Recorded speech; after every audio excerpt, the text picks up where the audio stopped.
أعوذ بالله من الشيطان الرجيم بسم الله الرحمن الرحيم قال ستجدني إن شاء الله صابرا ولا أعصي لك أمرا صدق الله العظيم.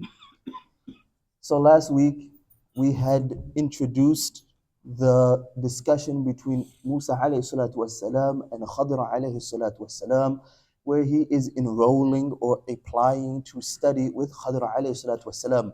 And he put certain conditions. وَكَيْفَ تَصْبِرُ عَلَى مَا لَمْ تُحِطْ بِهِ خُبْرًا. How will you be able to persevere and be patient when this is a science you have not encompassed? And that brings us to verse number 69. Now we see, does he get accepted? Does he not? قال ستجدني إن شاء الله صابرا. Musa alayhi salatu wasalam says, soon you will find me, Khadr alayhi salatu wasalam, soon you will find me to be from amongst the patient, insha'Allah, insha'Allah, Allah willing, God willing. And this is the humility of Musa alayhi salatu wasalam and all the Anbiya in general, that they do not put their reliance in anyone, anything other than Allah subhanahu wa ta'ala. Yes, confidence is good, but confidence has to be coupled with the reliance on Allah subhanahu wa ta'ala. In the 23rd juz, 37th chapter, Surah Safat, when Ibrahim alayhi salatu wasalam tells his son, Ya bunayya inni ara fil manam anni adbahuka fanzur mada tara. I am seeing in a dream that I am to slaughter you. What is your opinion? What do you have to say? What do you reckon? فانظر ماذا ترى. قال يا أبت فعل ما تؤمر. قال, oh my father, افعل ما تؤمر. Do what you are commanded. And in the expression of Ismaeel alayhi salatu wasalam, he doesn't say idbahni, slaughter me. Why? Because, oh my dad, if the order is even greater than slaughtering, then do that. افعل ما تؤمر. ستجدني إن شاء الله من الصابرين. You will find me, Allah willing, from amongst the patient. فلما أسلم. And if you understand basic Arabic, you can appreciate the beauty. So aslama means when they both bought Islam, or it can mean when they both submitted. Now Ismaeel and Ibrahim alayhi salatu wasalam were the prophets and the Anbiya of Allah subhanahu wa ta'ala. They were already submitting and already had Islam. فَلَمَّا أَسْلَمَ. When they bought the peak manifestation of their submission, when they submitted in the most wholesome, holistic form at the pinnacle point. Allah subhanahu wa ta'ala says, إِذْ قَالَ لَهُ رَبُّهُ أَسْلِمْ قَالَ أَسْلَمْتُ لِرَبِّ الْعَالَمِينَ. Allah subhanahu wa ta'ala told Abraham, submit. He said, I have submitted to the Lord of the worlds. وَإِذِ ابْتَلَى إِبْرَاهِيمَ رَبُّهُ بِكَلِمَاتٍ فَأَتَمَّهُنْ. When Allah subhanahu wa ta'ala tested Abraham with different trials, tests and tribulations, فَأَتَمَّهُنْ. He was perfect, he was complete, he passed with flying colors. He always expressed the peak manifestation of submission. Now I'm thinking about the ayah in Surah Ibrahim in the 13th juz, 14th chapter, where he says, وَإِذْ قَالَ إِبْرَاهِيمُ رَبِّ اجْعَلْ هَذَا الْبَلَدَ آمِنًا وَاجْنُبْنِي وَبَنِيَّ أَن نَعْبُدَ الْأَصْنَامِ. That, oh my Lord, make this place, meaning Mecca, safe, secure. وَاجْنُبْنِي وَبَنِيَّ أَن نَعْبُدَ الْأَصْنَامِ. And save me and protect me and my progeny from worshipping idols. Ibrahim is Abul Anbiya. He was the establisher of Tawheed, and he is asking Allah, save me, wajnubni, save me, wabaniya, and my children, and na'bud al-asnam. In Bayan al-Quran, he writes, dalla ala anna al-anbiya lam ya'manu ala anfusihim, فكيف بمن يتقلب كل آن بين النفس والشيطان فلا ينبغي لأحد أن يغتر بكماله. He says, دل على أن الأنبياء. This ayah, Ibrahim alayhi salatu wasalam, seeking protection from the worshipping of idols, gives the indication أن الأنبياء لم يأمنوا على أنفسهم. They did not have the reliance only in themselves. They put the reliance in Allah. فَكَيْفَ بِمَنْ يَتَقَلَّبُ كُلَّ آنٍ بَيْنَ النَّفْسِ وَالشَّيْطَانِ. So then what do you say about the person like you and I, who are always being thrown around between our ego and the devil? What do you say about the likes, who our affairs are being tossed between the devil and the ego? that the devil is whispering here and the ego is whispering there. Prophet ﷺ said in the hadith, احذروا موتاكم ولقنوهم بلا إله إلا الله وبشروهم بالجنة فإن الحليم من الرجال والنساء يتحير عند ذلك المصرع. That at that time the devil and the ego have intensified their efforts. فلا ينبغي لأحد أن يغتر بكماله. No one should be deluded and deceived into thinking that he doesn't need the reliance on Allah subhanahu wa ta'ala. So he says, ستجدني إن شاء الله صابرا. You will find me, Allah willing to be patient. ولا أعصي لك أمرا. And I will not disobey you in any matters. How does Khadr alayhi salatu wasalam respond? And in this whole thing, this is the journey of knowledge. This is the journey of knowledge. We ask Allah subhanahu wa ta'ala that He continues to make us on this journey of knowledge. He doesn't remove any of the blessings that He gave us. It is from the prophetic du'as. Allahumma la tuhrimna khayran ma indaka li sharri ma indana. Allahumma inna na'udhu bika min zawali ni'matik. We make dua that Allah subhanahu wa ta'ala doesn't remove these blessings. Allahumma la tanzi' minna salih ma a'taytana. Don't deprive us of the good that you have given us because of the evil that we have done. This is the journey of knowledge. You know, there is one thing that a person graduates from the school. So now he has a sanad, he has ijazah, he has his degree, what have you. But there is the definition of the ulama that Allah subhanahu wa ta'ala speaks about in the Quran. أَمَّنْ هُوَ قَانِتٌ آنَاءَ اللَّيْلِ سَاجِدًا وَقَائِمًا يَحْذَرُ الْآخِرَةَ وَيَرْجُو رَحْمَةَ رَبِّهِ قُلْ هَلْ يَسْتَوِي الَّذِينَ يَعْلَمُونَ وَالَّذِينَ لَا يَعْلَمُونَ. Allah subhanahu wa ta'ala says those of knowledge are the ones that they are standing and worshipping Allah subhanahu wa ta'ala in the odd hours of the night. يَحْذَرُ الْآخِرَةَ, fearing the chastisement of the hereafter and hoping for Allah's mercy. قُلْ هَلْ يَسْتَوِي الَّذِينَ يَعْلَمُونَ وَالَّذِينَ لَا يَعْلَمُونَ. Do you think the one who knows and the one who doesn't know are on the same level? In the time of Qarun, when he was showing off his pomp and his vigor and his money, then وَقَالَ الَّذِينَ أُوتُوا الْعِلْمَ وَيْلَكُمْ ثَوَابُ اللَّهِ خَيْرٌ لِمَنْ آمَنَ وَعَمِلَ صَالِحًا. Those of knowledge said, no, the beauty and the greatest reward is going to be with Allah subhanahu wa ta'ala in the hereafter. That's why it is the quotation of Ibn Mas'ud radiyallahu anhu. He says, كَفَى بِالْمَرْءِ عِلْمًا أَن يَخْشَى اللَّهِ.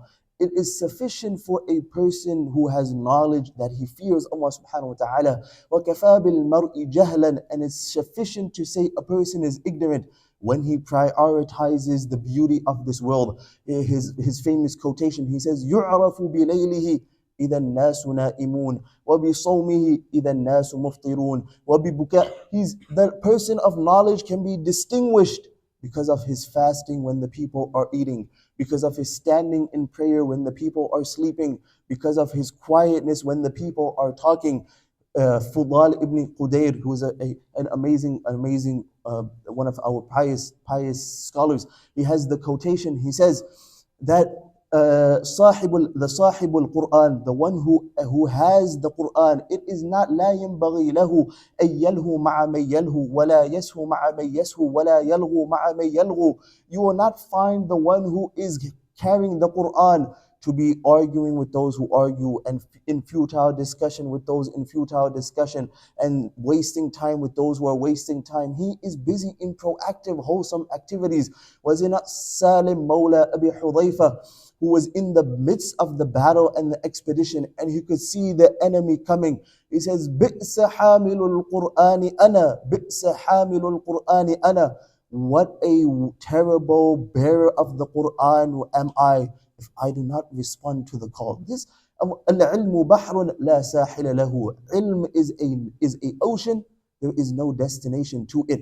Look at the journey of knowledge. In the hadith of Jibreel, he comes to the Prophet ﷺ, فَأَسْنَدَ رُكْبَتَيْهِ إِلَى رُكْبَتَيْهِ. He put his knees to the beloved knees, flush into the knees of the Prophet ﷺ, the greatest of the malaika, with the greatest creation, Rasulullah ﷺ. And look at the humility. So he says, وَلَا أَعْصِي لَكَ أَمْرًا.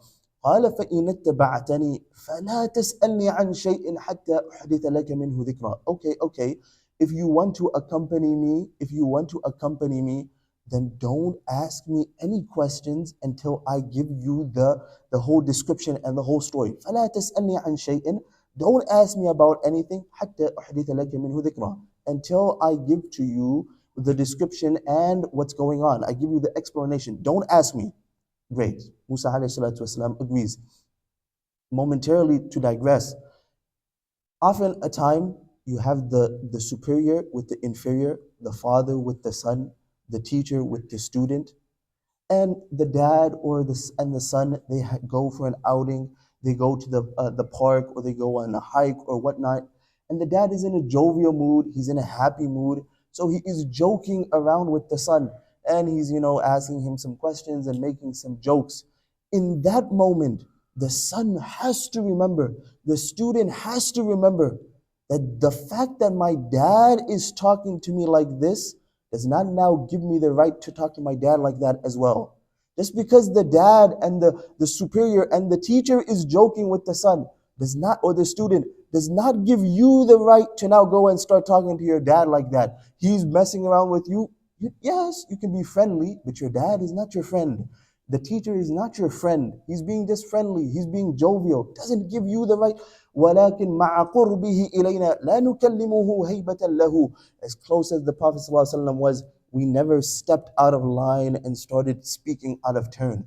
He says, فَلَا تَسْأَلْنِي عَنْ شَيْءٍ حَتَّى أُحْدِثَ لَكَ مِنْهُ ذِكْرًا. The dad can ask the son, but the son dare not ask the dad. Was it not Sa'd in the description of Sa'd bin Abi Waqqas radiyallahu anhu in Surah Ankabut 20th juz, وَإِنْ جَاهَدَاكَ عَلَىٰ أَن تُشْرِكَ بِمَا لَيْسَ لَكَ فَلَا تُطِعْهُمَا وَصَاحِبْهُمَا فِي الدُّنْيَا مَعْرُوفًا. When his mom said, I'm not going to eat, I'm not going to drink, I'm going to deprive myself until I die because he accepted Islam.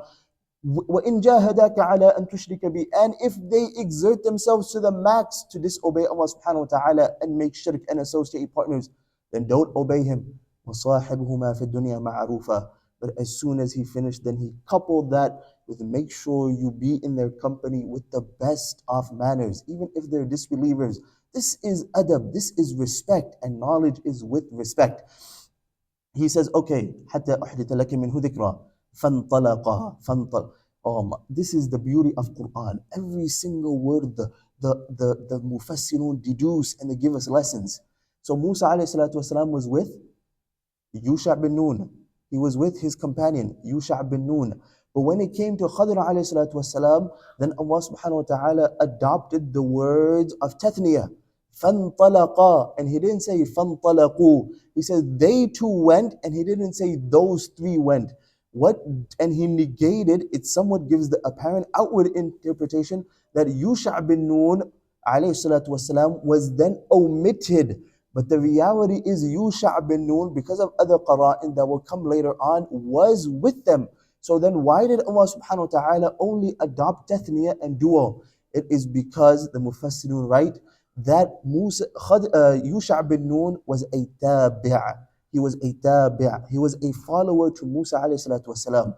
And in the story, Allah subhanahu wa ta'ala was trying to change Musa from the matbu' to the tabi' of Khadr. So he featured only those two because the story is related to those two, despite the fact that Yusha bin Nun was with them. فَانْطَلَقَا. So they go, they leave. حَتَّى إِذَا رَكِبَا فِي السَّفِينَةِ. Until they come to a body of water. And now they are looking to cross to the other side. And the hadith, the narrations, they suggest that they come to a group of people and they recognized Khadr alayhi salatu wasalam. They recognized him. فَحَمَلُوهُمْ بِغَيْرِ نَوْلٍ. And he had to get across this body of water. فَحَمَلُوهُمْ بِغَيْرِ نَوْلٍ. They said, okay, come on board. And they didn't charge him any price. They said, ride for free, no price. So they get on board. حَتَّى إِذَا رَكِبَا فِي السَّفِينَةِ. When the two of them are in the boat, خَرَقَهَا. And Khadr alayhi salatu wasalam makes a hole. He breaks a board.